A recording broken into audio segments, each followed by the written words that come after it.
So I'm going to speak for about 45, 50 minutes, and then we're going to open it up to questions. If you've got any questions, it's probably best to save them until the end, because part of the structure of the talk is to try and build different arguments on top of each other. So it's a little bit like a jigsaw, that if we focus on one part of it, the effect won't be quite as good as if you wait until the end. That's the theory anyway. It may not work out quite like that, but that's what I tell myself. So I'm going to speak particularly about racism and education. So a lot of the insights you'll need to kind of translate into your own particular working arena. I think some of the insights will be very directly applicable. Others may not be. Some of them may be a bit more general, but I think you'll certainly be able to make those connections as I go along. And as I say, very happy to enter into discussion at the end for as long as you want about how some of these things may or may not translate into your own particular work environment. So it's a great honour to be here speaking about these things. It's also a little bit strange, because part of the emphasis of my work is about not just the things that we know, but the things that we don't know. So I'm very aware that as an academic from England, there's an awful lot about the situation here that I don't know. Having said that, we live in a globalised world where a lot of political and demographic shifts happen not just across countries, but also across continents. So I think there are certainly some aspects of the situation here which are directly applicable, and maybe some of the differences will help us to understand our own situations a little bit better. So I was asked to talk in particular about the issue of racism in relation to policy and practice in education. And as I talk, these are the issues I'm going to try and cover. So first of all, to say something about the ideas of race and racism. In particular, I'm going to outline what I'm going to call a critical understanding of racism. The idea of what racism is and how it might manifest itself. Then I'm going to say something very briefly about the demographic situation in England, so that you can see some of the comparisons. And then I'm going to look in particular at how racism operates in practice through the actions of teachers and policymakers. And finally, I'm going to say something about what I've called flashpoints. So controversial questions, issues that over time in different nation states keep on reoccurring. Questions about censorship, about whose insights carry most validity. And I'll try and say something there about not just the particular issues, but maybe some principles that we can adopt in taking forward our understanding of those issues. So if we start with the idea of race and racism, as you probably know, it's widely accepted that there's no such thing as separate human races. There is one human race. The idea of consistent, biologically defined subgroups, which we can legitimately call different human races, has been exploded over certainly the last 30 odd years. The physical characteristics which are usually taken to denote race, things like skin tone, those characteristics are given different meanings at different times and in different societies. So although we kind of grow up thinking that race is obvious and fixed, a kind of natural thing, it's actually not obvious or fixed. Race changes over time, and it means different things in different societies. So for example, I could stand with a friend in the departure lounge at JFK in New York and say to the Americans in the departure lounge, is my friend black? And the majority of Americans would say, yeah, your friend's black. We get on a plane, we fly to Rio de Janeiro, we walk into the arrivals lounge, and we say to the Brazilians in the arrival lounge, is my friend black? And the majority would say, no, your friend's not black. Because black means different things in the US to what it means in Brazil. And it means different things in the US now to what it meant 40 years ago, 100 years ago. So although we're presented with race as if it's a fixed biological thing, it's not. It's an invention. It's an invention which is continually remade over time in human interaction. Now, because of that, some people put quotation marks around the word. So when they use the word race, they put a quotation mark around it to say, well, I know there's no such thing really, but I have to use the word. Some academics say, well, if there's no such thing as race, we shouldn't use the word. That's quite a nice argument in a university seminar room, but it doesn't work very well in the real world. Because if you want to do something about inequalities that are associated with race, getting rid of the language doesn't help you. It's difficult to address racism if you refuse all language connected with race. So it gets very messy.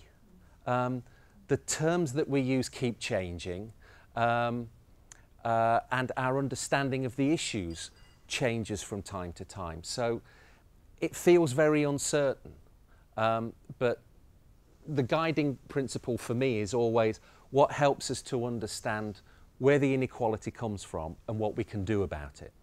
So if it means that my book published this year uses terms that are different to the book published 10 years ago, so be it. There are more important things than getting hung up on a particular word at a particular time. So I'm going to particularly look at the issue of racism.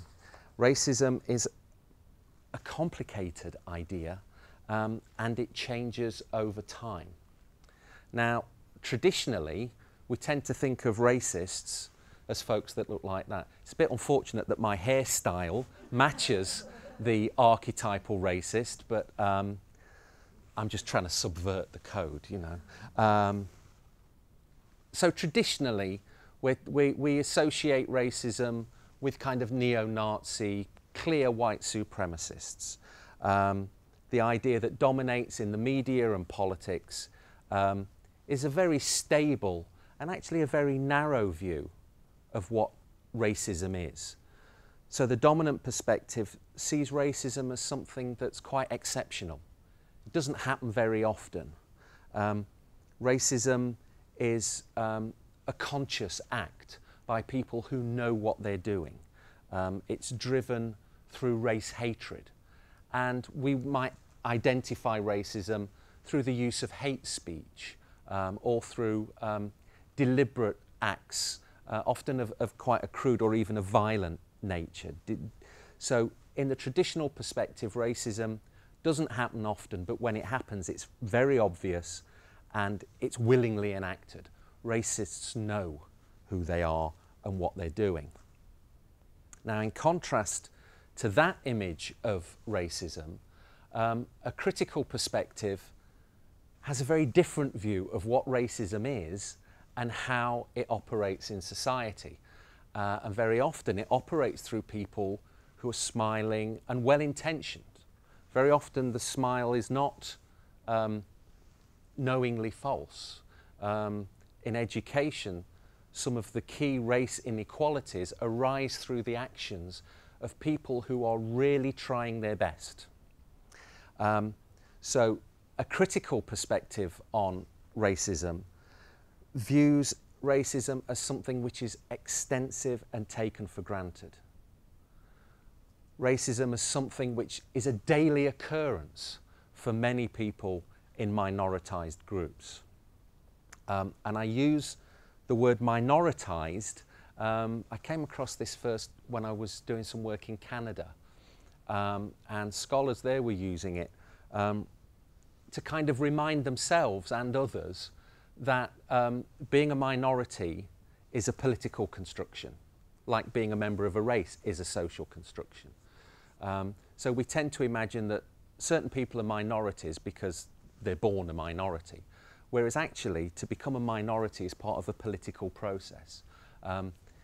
In terms of the globe, people that look like us are the minority. So even the terms that we're using to try and understand the debate sometimes smuggle in a slanted understanding of the word. So when I talk about minoritized people, I'm talking about groups that have been kind of created through political and historical processes to have a particularly different status in certain nation states. So in a critical perspective on racism, you can't identify racism by only looking for crude and obvious acts of race hatred, because racism is much more subtle than that. So in a critical perspective, you identify racism through the effect of actions and policies.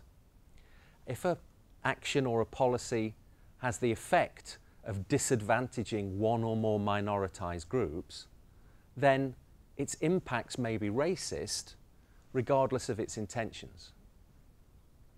Now, this is vital because policymakers talk a lot about their good intentions, but what matters from a critical perspective is the impact of decisions, not the intention behind them. So one of the particular kind of controversies I'm going to talk about later is an approach that's sometimes called colour blindness. The idea that, well, if we ignore race and treat everyone the same, that will guarantee fairness. Now, actually, that's one of the best ways of normalising racism, of taking race inequalities and making them look natural. And I'll say quite a bit about colourblind approaches. One key example is very often if you're looking to recruit someone to a course in higher education or to a job, if you just say, well, we don't accept people with qualifications below this single cut-off point.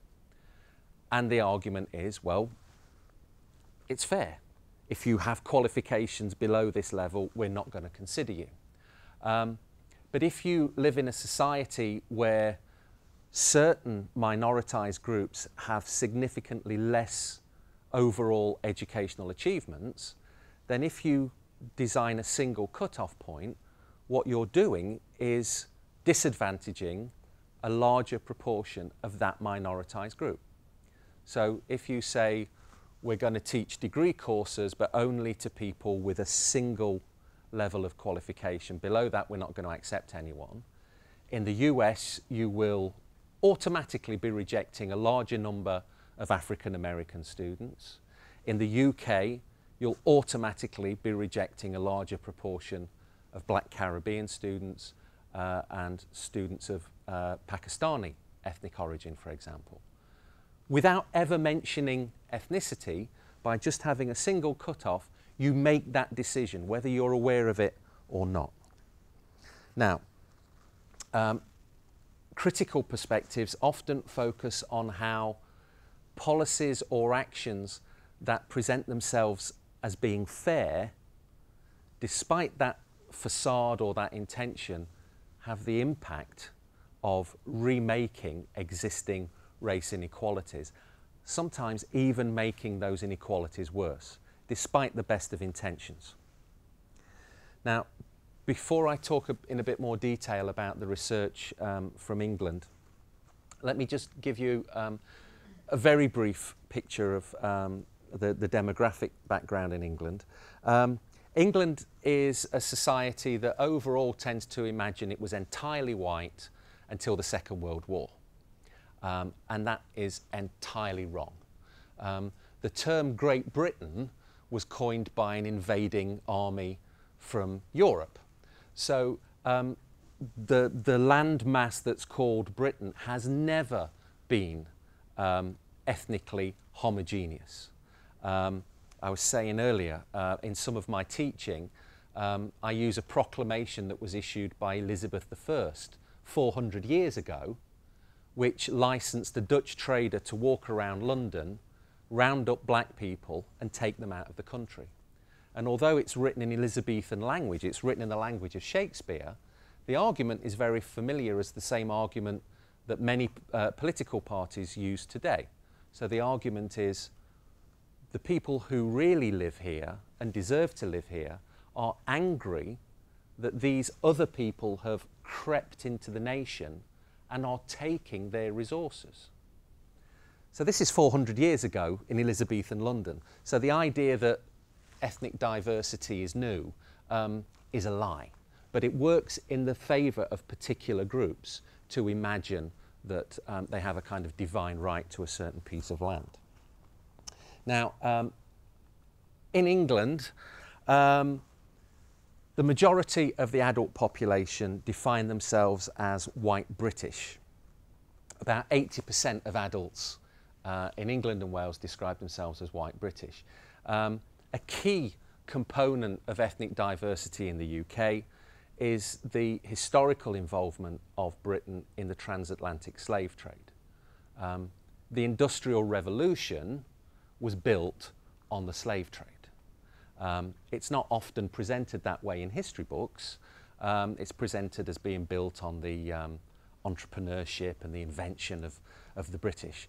Actually, there would be no Industrial Revolution without the slave trade. People talk about globalization now. The first global trade was a trade in human beings. So again, this idea of how certain words take on particular meanings. So 80% of the adult population define themselves as white British, but the minoritized population has a much younger age profile. So in certain areas of society, like education, things look very different than they do to the adult world. So when we look at the population of children as they start school, aged 5, 65% of the school population are defined as white British. And in certain parts of the country, like Birmingham, where I work, like London, white British children are a minority in the school system. So the kind of image of the nation that dominates politics is very different to the image of the nation that you see if you walk around schools. And that's quite important, again, for the mismatch between rhetoric at the kind of national level and the reality on the ground in certain parts of the country. Now, in terms of overall achievement, different nations measure achievement in education in different ways. In England at the moment, the dominant measure is in the exams that kids take when they're age 16. Do they get 5 or more higher pass grades, including pass grades in English and mathematics? And this shows the proportion of kids in state schools who reach that level of achievement. And as you can see, the highest achieving group are children who identify their family origins in India. The majority of these students in all of these groups were born in the UK, but they trace their family origins back to countries which have a particular colonial relationship with the UK. If you look at different census categories that are used in the States, they're different to the ethnic categories that are used in Britain. Every country decides its own categories that make sense in terms of its own historical and contemporary makeup. Now, there are many, many more ethnic groups than this in the UK. These are only the largest ethnic groups. So these are the groups that have at least 5,000 kids in the cohort each year. So Indian students are the most likely to reach that level of achievement, followed by Bangladeshi and white British kids at around 60%. And then achievement for other minoritized groups gradually gets lower and lower, with the lowest achieving group here, students who identify their family origins in the Caribbean. And The low achievement of this group, this one here, so-called mixed race, we're all mixed race actually. The census category in the UK is called mixed race, some people call it dual heritage. And this particular version is where there's one white parent and one black Caribbean parent. And their achievement also tends to be following a very similar pattern to kids of black Caribbean ethnic origin. Now, that pattern with black Caribbean kids achieving consistently less well than the white British group, we've known about that certainly since the very first ethnic monitoring back in the early 80s. Black Caribbean parent groups were complaining of it way back in the 1950s and 1960s. So this pattern is not new. There is a long-standing argument about where it comes from. And the argument betrays something of the different understandings of racism that I showed you earlier. So one set of arguments you can think of as a kind of deficit model. So they say, well, why is there always this inequality? Well, it's a problem with the kids or their families. This is the model which dominates policy discourse. It dominates language in the media. So why do black students do less well than white students on the whole? Well, they're less intelligent. They have less ability. Some people still cling to the notion of IQ. And periodically we'll see publications arguing that on the basis of the latest statistics, black people are proven to be genetically less intelligent than white people. This argument has been destroyed academically for at least the last 30-odd years. But it refuses to go away. I'll say something more about ideas about ability and what it is and who has it. I'll say something more about that in a little while. But this argument about intelligence refuses to go away. And one of the reasons it refuses to go away is that it makes white people feel better about their own privilege. It's not our fault, we just happen to be clever. And it also serves particular political interests. The studies that come out of the US about race and intelligence are funded on the whole by a very small number of very right-wing interest groups, think tanks. So the work tends not to meet basic scientific requirements, but gets a lot of publicity because it's funded to the tune of millions of dollars. If they're not arguing about ability, there's a very common argument about effort. Well, some kids just don't work as hard as others, and you know, some groups are lazy. You know, this is a long-standing stereotype.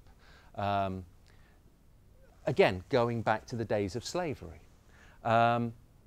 So the argument is, well, black students don't do very well because they just don't work hard. They're more interested in having the right trainers or in music than they are in achievement in schools. That argument is very powerful, despite the fact that actually the research evidence suggests that black students have higher aspirations of themselves in education and spend longer on their homework than white kids of the same gender and social class background. Another argument is that, well, black families aren't as supportive. They're more disrupted, they're not a stable background. And again, there's lots of research evidence to show that the amount of support that black students receive extends beyond just the people in the household that they live in. They have wider networks of support, and that black parents tend to have higher educational aspirations of their children than their white counterparts. So these arguments, the research doesn't support these arguments, but they're continually paraded in the media and in politics. Arguments that take what I'll call a social justice perspective tend to focus, rather than focusing on, if you like, the victims of inequality, these arguments focus on the system. How is inequality made and reinforced by the system? And part of the argument is here what I'll call intersectional inequalities, the influence of class, gender, disability, sexuality. These kind of axes of differentiation, ways in which the population sees itself as broken down and is treated differently. These all have an impact. But in terms of understanding race inequalities, I'd argue possibly the single most important issue is racism. And a lot of people in England, well, and elsewhere, think that I'm mad because I argue that. Because the idea that black educational achievement, which has been at this lower level for decades, the idea that that is a result of racism in the system, for many white people is unthinkable, because they hang on to the image of racism as something which is done by neo-Nazis and skinheads. So how can that kind of racism still be present in an education system in the 21st century? But if you shift to a critical understanding of racism, then suddenly it becomes clearer how racism actually saturates the education system through the kind of routine, day-to-day actions and procedures which don't stand out. It's just how schools operate. So racism becomes a kind of normal part of how the society works. Now, for more than 2 decades, there's been a growing amount of research in schools, particularly qualitative research.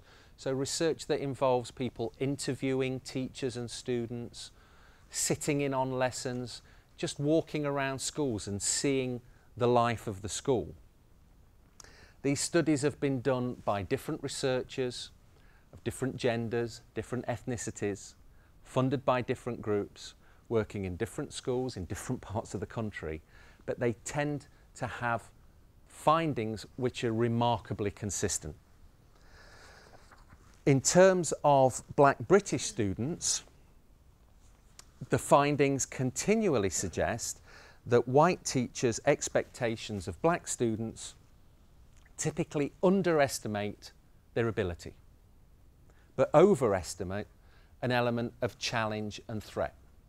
So to put it bluntly, white teachers, when they see a black child, tend to be on alert for signs of trouble. They're not on alert for signs of academic giftedness. Black students are more likely to be disciplined than white kids who are involved in the same activity. But they're less likely to be placed in high-ranked teaching groups than white kids with the same levels of attainment. And overall, teachers tend to assume that black families are disrupted and not supportive of education. As I've already said, that's a stereotype. It's absolutely not borne out by the evidence, but it very powerfully operates in the staff room when teachers talk about black students, and it operates when teachers make decisions about which kids get what kind of teaching. So these perspectives are absolutely vital because they change the kind of education that kids receive. Even black students taught in the same room as white students by the same teacher, research suggests they tend to get a different kind of experience. They're told off more often, they're praised less often. They cover less of the curriculum. And in many education systems, there's selection as kids move through the system. So increasingly, black students wind up in lower ranked teaching groups where they're taught by less qualified teachers and they cover less of the curriculum and, of course, end up doing less well in examinations. But this all happens through a series of processes that kind of operate on a lesson-by-lesson, day-to-day process. There's nothing dramatic or obvious about this. It's very much that kind of more subtle form of racism, although the impacts are just as dramatic. Now, that's the view of kind of what happens in the classroom. Very often you can't understand what happens in the classroom without understanding the wider kind of policy framework. What priorities are being set by local and national policymakers. So we also have to think about wider policy contexts. And policymakers often assume that colourblind policy is the best way forward. And by that, I mean an assertion that we're going to treat everyone the same. We're going to be blind to colour. I've been to schools where head teachers say, well, we don't notice what colour people are. We treat everyone the same. And very often they really mean that. But when you go into a classroom or you look at the detention book to see which kids are being held back or which kids are being expelled from education altogether, they're not treating everyone the same. In fact, the history of humanity is that human beings tend to be very sensitive to colour. So the argument that we treat everyone the same sounds great, but very rarely is it borne out in practice. I'll give you one very clear example of this. So I've already mentioned that for about 20 odd years, research has shown very consistently, this is one of the most consistent findings in research on race and education in the UK and in the US. If you ask white teachers to rank their students according to a measure of ability or motivation, white kids are overrepresented in the top groups and black students are overrepresented in the bottom groups. Now, because it's such a consistent finding, back in the early 2000s when Tony Blair announced that the British government were going to bring in something called a Gifted and Talented Initiative. We're going to identify our most able 10% of students and they'll get the best teachers, they'll get more resources. Anti-racists were very alarmed by this, and I gave my inaugural lecture in London. When you become a professor in England, you're expected to do a big public lecture. You profess. So I professed about racism in the system and said the Gifted and Talented Initiative will make racism worse. And the education department was so impressed that they issued an official rebuttal. And they said the Gifted and Talented scheme will identify children by looking at ability rather than attainment to capitalise on the talents of the individual child regardless of ethnic background. Now, if we had longer, we could spend a long time taking this apart. In particular, the idea that ability and attainment are different. So this reflects a very common assumption that ability is something in here, kind of a fixed potential. Some people are high ability and some people are low ability. Whereas attainment is just how you do on a test. They're different. It's a very common assumption. It's entirely wrong. There is no test of potential.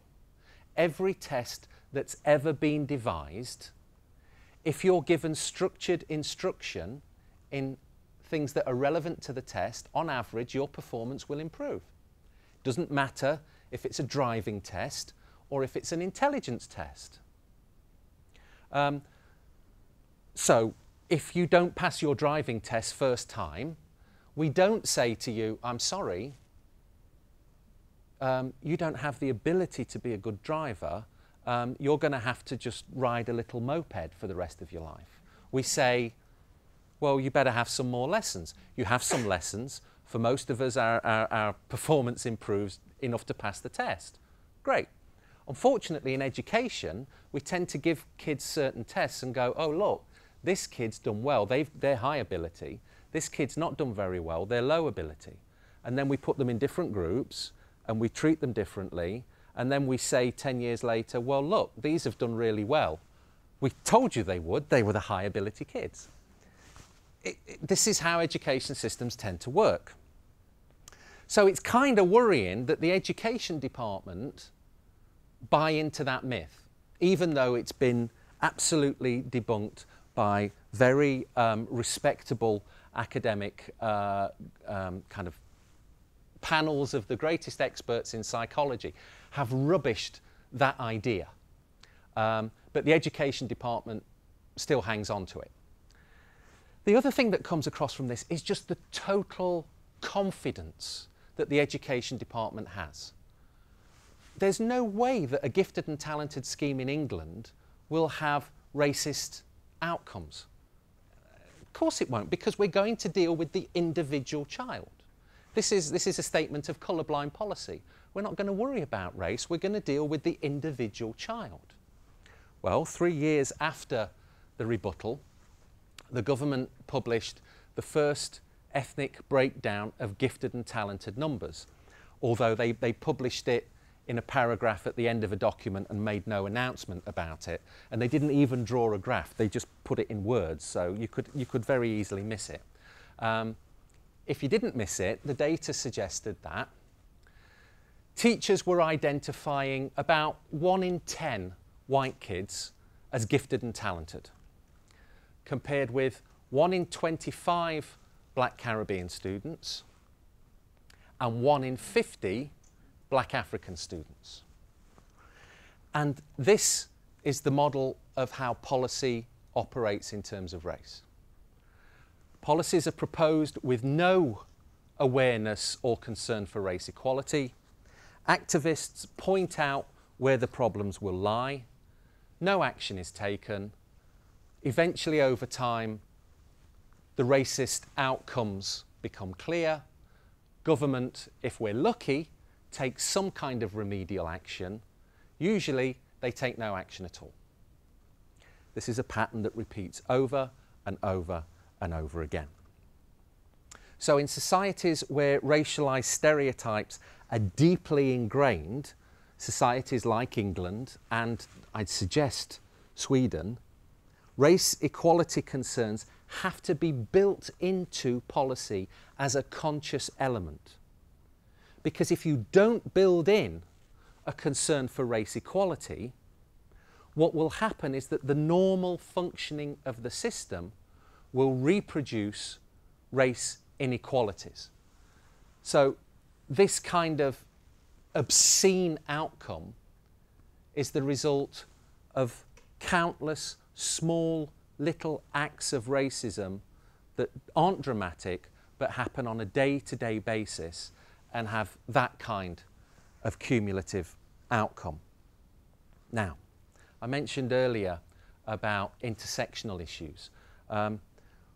Whenever I speak about racism in England, particularly when I speak to predominantly white audiences, people want to talk about social class. They don't want to talk about race. They say, well, isn't it really about class though, Dave? Class is a lot more important, isn't it? Now, social class is important, gender is important, disability is important, sexuality. These things are all significantly related to differences in how people experience the education system and other agencies within society. I think the emphasis on social class and gender in England is because white people generally feel more comfortable talking about them. White people are uncomfortable talking about race. We're not sure what words to use. We don't feel that we really understand the issues. Whereas gender and social class, we kind of feel a bit more ownership of those issues. Now, there's a growing amount of research that looks at how these different issues intersect. How does race and class and gender work in particular situations? And they don't always work in obvious ways. So you can't just add up the inequalities. So a black working class female will be more disadvantaged than a black working class male because you've got racism, patriarchy and class. Doesn't work like that because the way the sexist elements of the stereotypes of black boys tend to lead to much more aggressive disciplinary measures in schools. So black boys tend to do much worse than black girls. So the ways in which these different elements intersect is vitally important. We're getting more and more research on that. We don't have enough research about that at the moment, but I think there's a danger of some people saying, well, wow, this is really complicated. You know, we really can't say anything at all. It is complicated, but there is quite a lot we can say. And I'd point to two particular things. One is that racism is always intersectional. The way that racism operates and is experienced is always inflected to some degree by issues of class and gender and disability and sexuality. In the same way that gender is always inflected by class and disability and race. So there's a very long-standing argument within feminism about do white middle-class feminists get to speak for black working-class women, and the kinds of issues that become erased when that happens. So all of these issues are intersectional, but they also have their own key characteristics. So intersectional issues don't explain racism. It's not good enough to only look at gender or to only look at class and say that, well, those are the big issues, and if we take care of them, we'll bring black people along with us. Minoritized groups will benefit, as everyone will benefit when we focus on class or gender inequalities.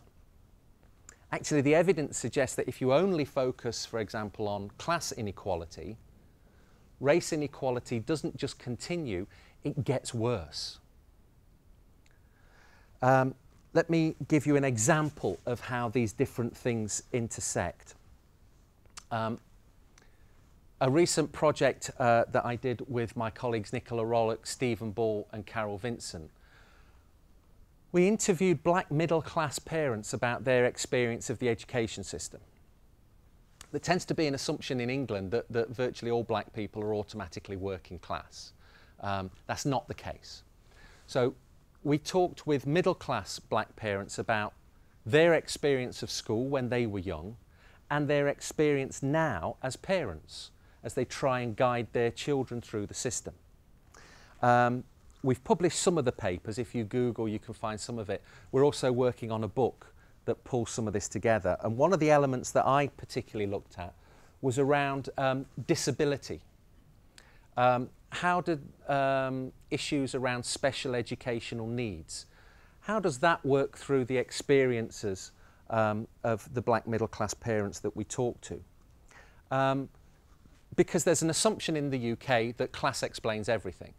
So these parents are in well-paid jobs with a professional education, they know the education system. So the assumption would be they will be able to use special educational needs to get more resources for their kids. That isn't what we found. What we found was that schools view low achievement as the norm for black kids. So when a parent said, well, there's a big discrepancy in how my child's performing. On some tasks they perform brilliantly, and on other tasks they perform really poorly. Now that can be used as an indicator of a learning disability. But what happened to our interviewees was that the school said, well, you know, that low performance, that's all they're capable of. And when the parents said, but yeah, they do really well with their homework though, when they're not up against the time limit, they do brilliantly. And the school said, well, are you helping them? Maybe they're getting it off the internet. So the overall assumption was black children don't do well. There's nothing special about that. It's not a disability, they just don't do well. When the parents, because these are middle class parents, they researched it for themselves, they paid for private assessments which diagnose particular learning disabilities, sometimes the school would simply refuse to act on that. They would just refuse to take notice of the assessment. Other times, this was the most common response, oh, right, that's really interesting, right, okay, great, right. Nothing happened. Parents would go back continually. We have one parent that went in with a psychologist, a clinical psychologist, who not only explained the condition to the head teacher, but offered to do free training for other teachers in the school so that all the staff could understand the issue and what they needed to do. And they were never invited in. What we found was that special needs assessments, when the parents asked for them, in almost every case the school said no. The only times when the school said, we think a special needs assessment was good, was when the pupil had been experiencing racist harassment, so their achievement went down, and the school said, oh, we think there's a problem with the child. So you remember earlier I said about deficit analyses. So even where the parent had brought the racism to the school's attention, and in one case where the school had said, we apologise, we've let your son down, the parent then got a phone call at the weekend saying, actually, we think there's an issue with your son. We think he needs an assessment. So despite the social class position, the advantaged position of these parents, they're in well-paid jobs, they have professional educations, they know how to use the system, didn't help. The system, the overriding issue in terms of how the education system dealt with them was about race. So many times people will say, well, certain identities are more important than others. Class is more important than race. Disability, if you have a disabled identity, that's bound to be more important than race. No, if you look at how these things intersect, race is often a critical aspect of these issues. Now, before I wrap up, I want to say something about some of these flashpoints, areas of controversy that continually reoccur, not just in different societies, but in the same society over time. We could probably draw up a list of about 50 flashpoint controversies around ethnic diversity. I just want to address 2 or 3 and then we'll open it up for discussion. The first thing to say about these is that there isn't an easy answer. That part of the reason why these issues keep on reoccurring is that there's no obvious solution. Another reason why these issues keep reoccurring is that they're about racism and about power.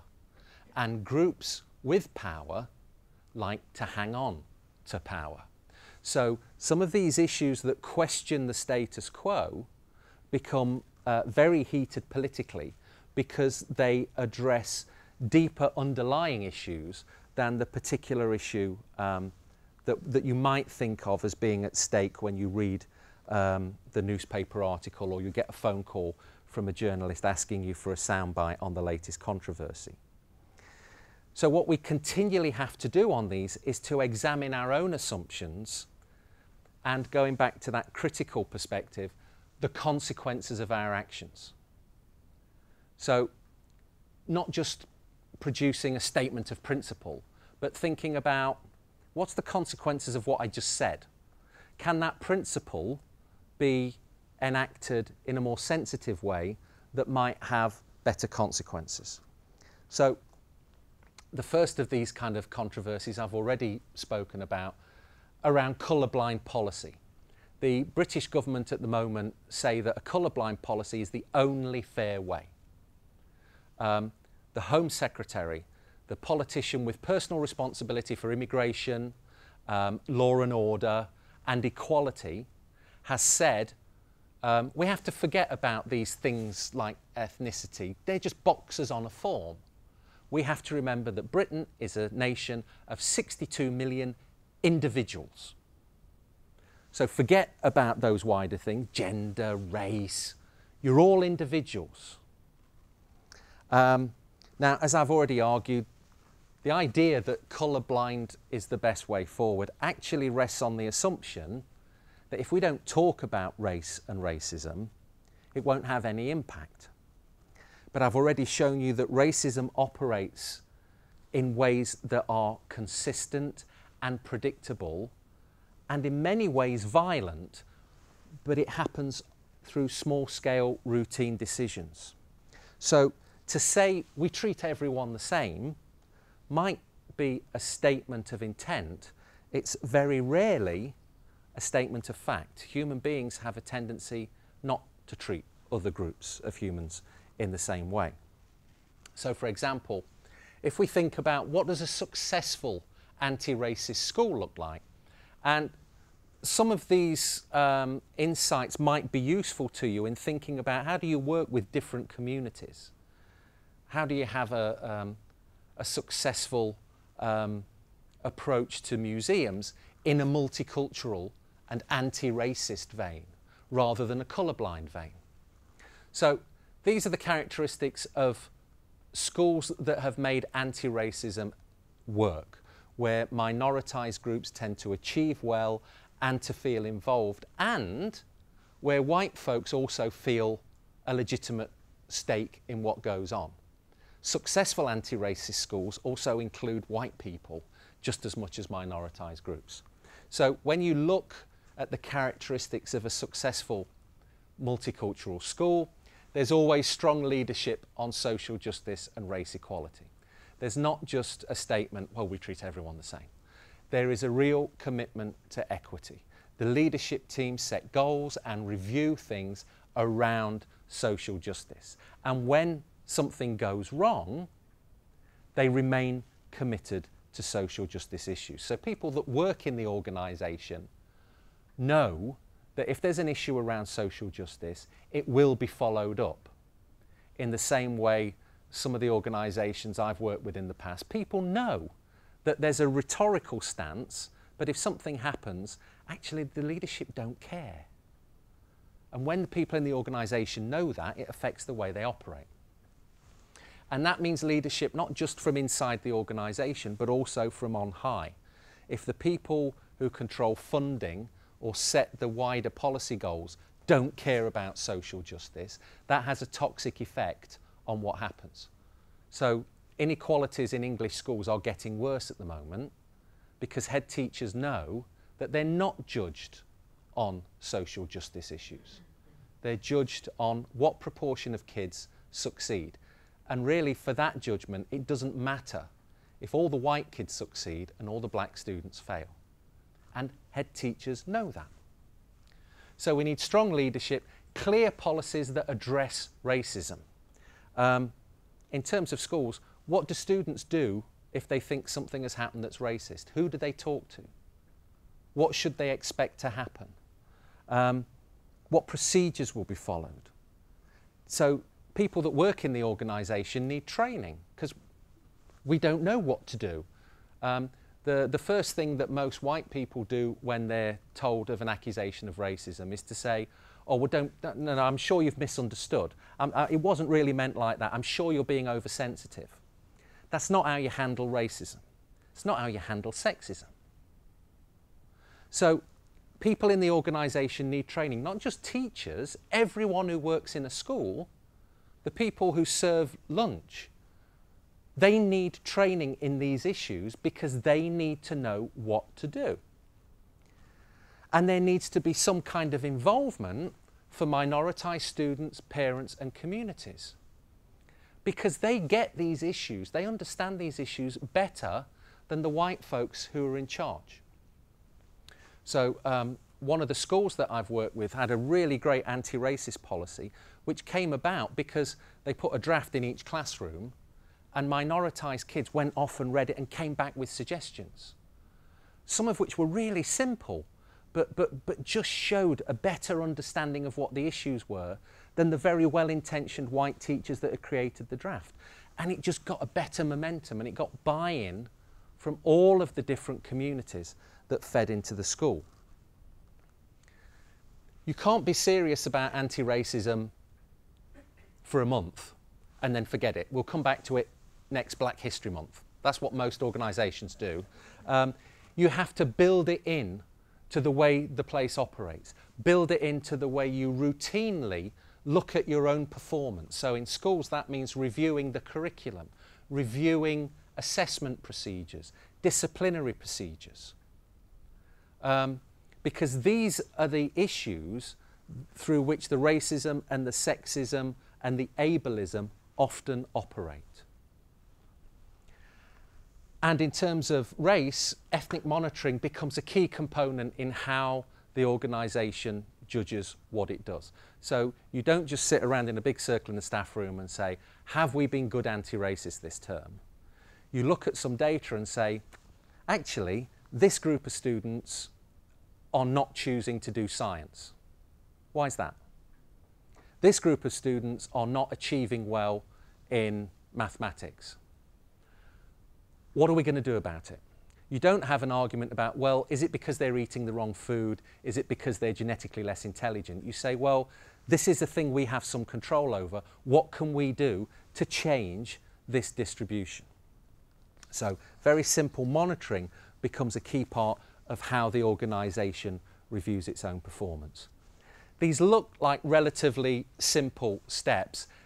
They're very threatening for some people.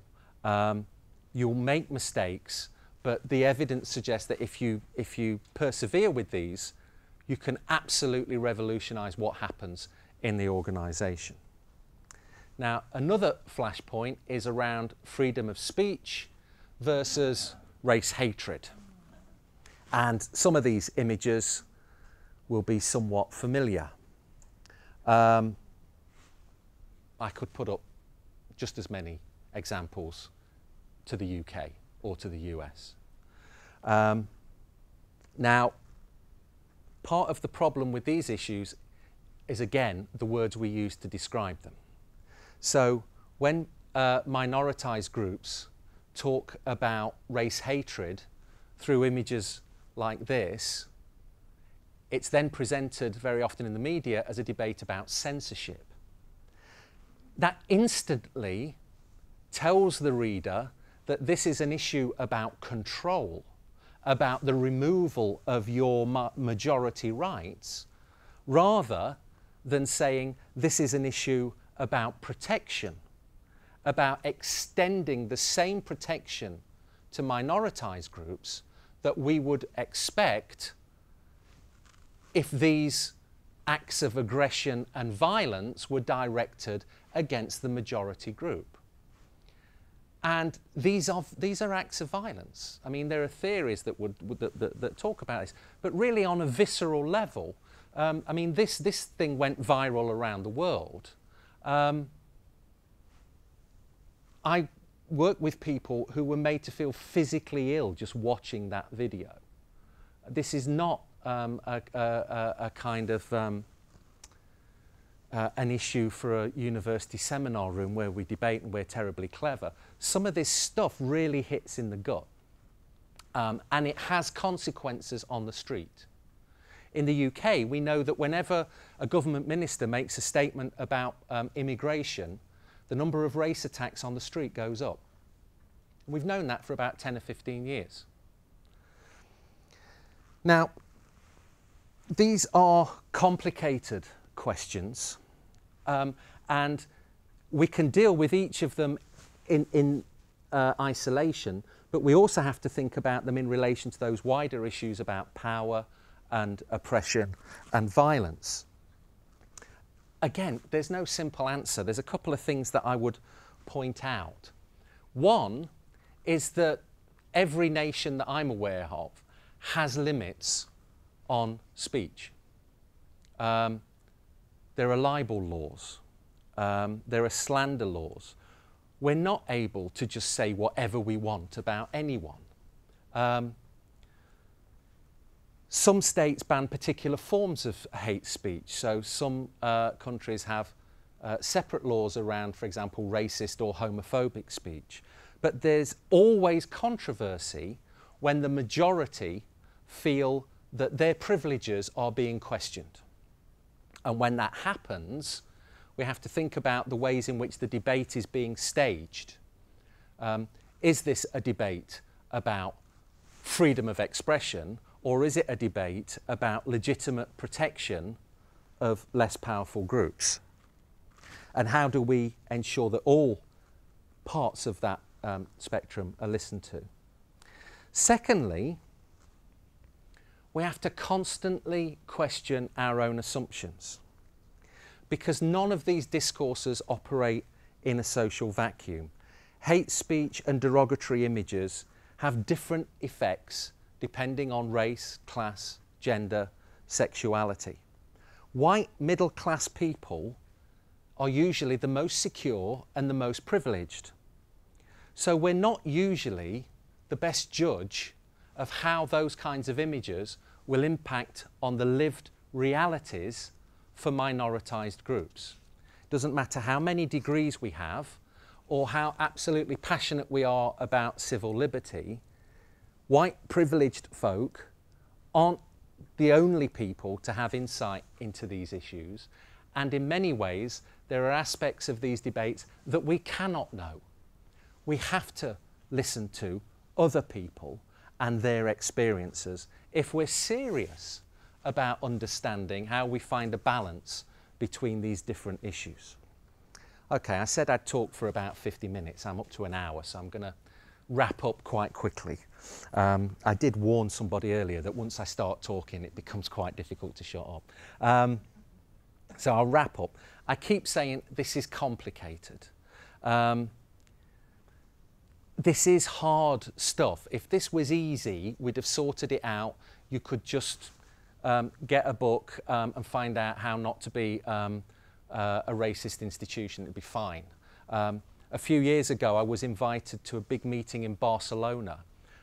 Catalan had an influx of migrants over a 10-year period that completely reshaped the way it thought about issues. And so they brought in experts from around the world to say, look, we don't know how best to respond. Tell us what to do. And lots of us were there saying, well, look, whatever you do, don't imagine that it's just about language. It's not. It's about power. It's about the majority. And so they had a week-long thing where they heard from all the experts, and then they went, OK, we're going to teach them all how to speak our language. That will sort it out. Because that's what nation states do. Every nation state that's tried to deal with ethnic diversity, everyone that I'm aware of, imagines it's just about language. Teach them to speak the dominant language, it'll be fine. In England, they're still saying that. Both major political parties' views on migration is, well, we just teach them how to speak English. There's no focus on what does the majority need to do. I'll teach them how to speak English, they'll be fine. Despite all of the evidence. So it's complicated. What I'm going to suggest we need to do is to de-centre whiteness. I'm not suggesting that white folks shut up. I'm going to explain what I mean by this image. I'm not telling you to be quiet. As you can see, I'm a white person. I speak quite a lot about racism. So I'm not one of those folks that says, actually, because I'm white, I can't have a legitimate voice on this, so I'll go and look at something else. That feels quite comfortable, but it's one of the ways in which race issues continue to be at the margin. I think there is a role for white folks, a very key role in terms of anti-racism. But the role involves decentering whiteness. By decentering, I mean taking the assumptions and the interests of white folks and shifting them away from the centre of the argument. Because, as I've argued, white people are not the experts when it comes to these issues. So all of the arguments that I've discussed about censorship, about policy, intention versus outcome, these issues are dominated by the interests and the assumptions of white people. So for white people, intent is crucial because we're afraid that we'll be accused of something we didn't mean to do. That's quite a scary situation to be in. We worry that we might not know what to do and that we might have to change things that we've always done it that way, but we might suddenly be faced with the idea that that's not the best way of doing something. So suddenly we're not the experts. Colourblind policy is easy because it means we're not part of the problem and we don't have to change anything because we just reassure ourselves we treat everyone the same. And freedom of expression becomes a convenient defence for actions that might be harmful either by design or by default, but if we're colourblind or we just have freedom of expression, we don't need to concern ourselves with that. So this is why genuine anti-racism is always difficult and always politically sensitive, because genuine anti-racism is about power. It requires that the majority change their actions. Now, very often people say to me, well, really, Dave, first you need to change the hearts and minds of people. The evidence actually suggests you don't. You can do it the other way round. If you make it harder for teachers to be racist, so you have more high-achieving minoritized students, you have more members of staff from minoritized groups, you find that their hearts and minds start to come along with it. They start to change their stereotypes about groups when they start to see the evidence against those earlier stereotypes. So I don't believe that we have to sit around and have lots of conversations before we can take action. I think we need to find ways of taking action, and then people will change their attitudes and their understandings as they're educated by the consequences of those actions.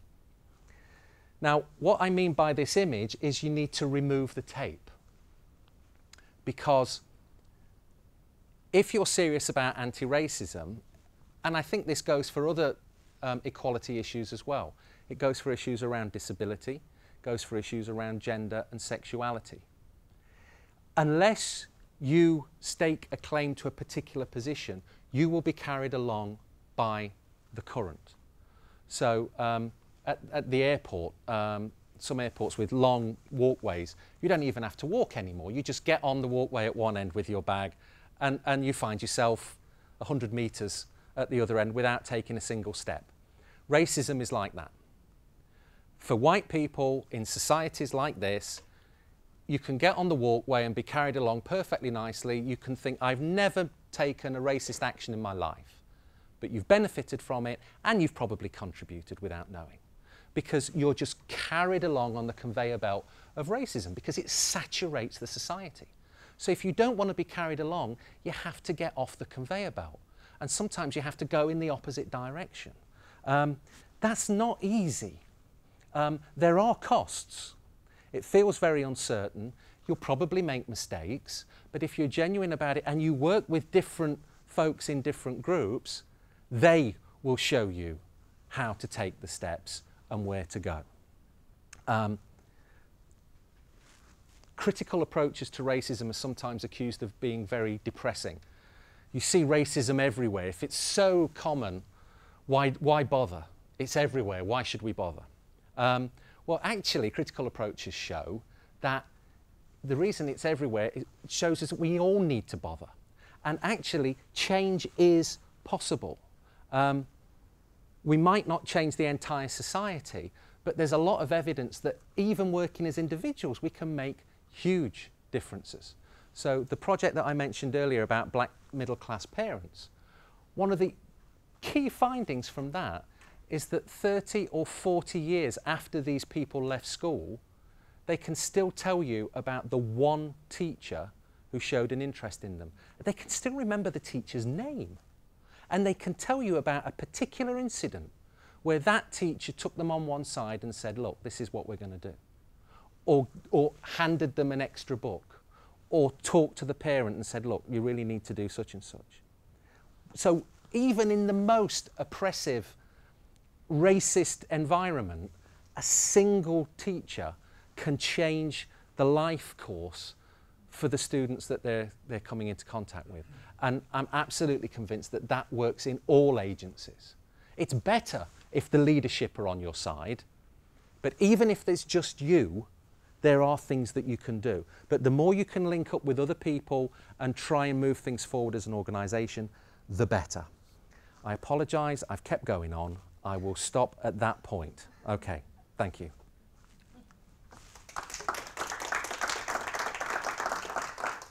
I think issues like the controversy around the cake, around the Tintin book, these things reoccur over time in different nations and in the same nation. The issue is never completely resolved. It tends to keep on reoccurring. I think part of the reason for that is often a kind of underlying tension around ethnic diversity and around issues of power. And I think particularly at the moment, right around the Western world, there's an enormous sense of uncertainty linked to the economic collapse in 2008. And at moments of such uncertainty, historically, people tend to reach for things like nationalism to reassure themselves that they're safe, that everything isn't changing, and that they still have power over something. And I think that's why it's a particularly dangerous moment right now in terms of ethnic diversity, because in nations right across Europe, in the US, in Canada, there's a kind of drive to reassert the rights of the ethnic majority. White people in the UK, in Sweden, in the US, in Canada, it seems to me, are reasserting this is our nation. And we can have very important debates about the colonial past. All of these nations have a colonial past. It's not the same past, but all of the nations of Europe are built to some degree on a colonial legacy, whether they know it, whether they acknowledge it. And they need to come to terms with that and to understand it.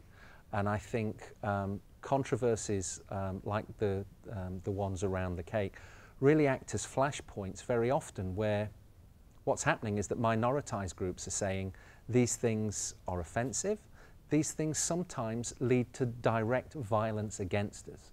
You are treating us as less than human, and you need to be more aware. And what tends to happen is that the group with the majority of power says, you don't get to tell us what to do. We believe in freedom of speech, or we don't like censorship.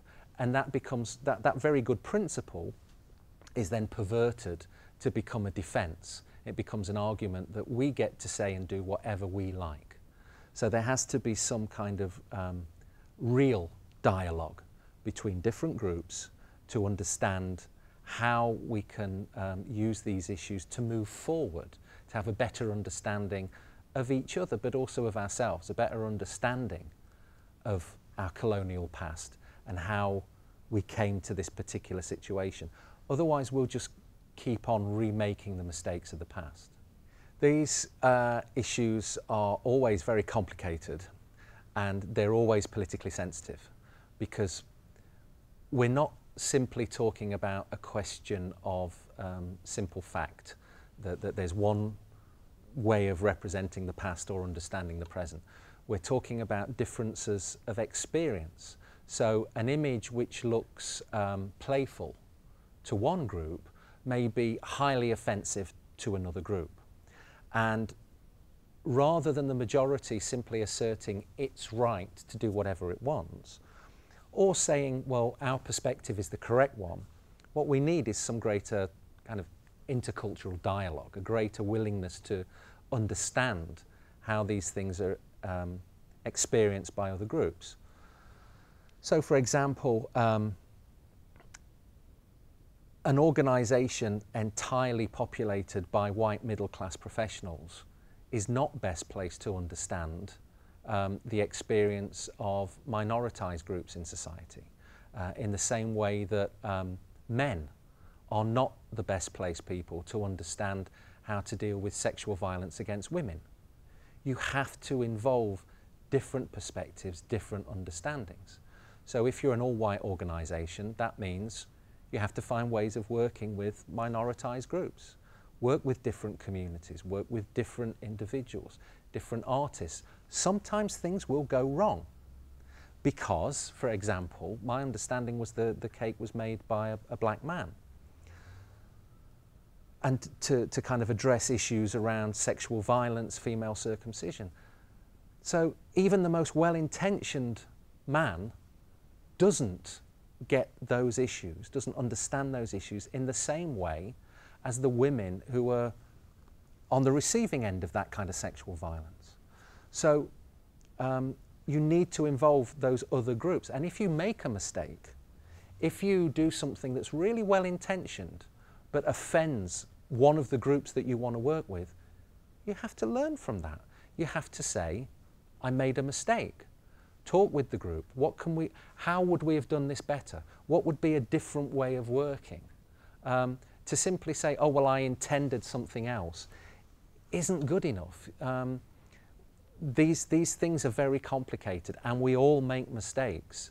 I make mistakes in the ways in which I do my work sometimes, and I have to listen when students or colleagues suggest that there's a different way of understanding an issue or a different way of talking about it. So these things are never complete. You can't take a course on anti-racism and suddenly become an expert and never make a mistake again. We constantly keep tripping up because these issues are complicated and they change. Racism operates in different ways, so there's no simple solution, but working with different groups of people and taking their views seriously, I think, is one of the best ways of starting to address the issue.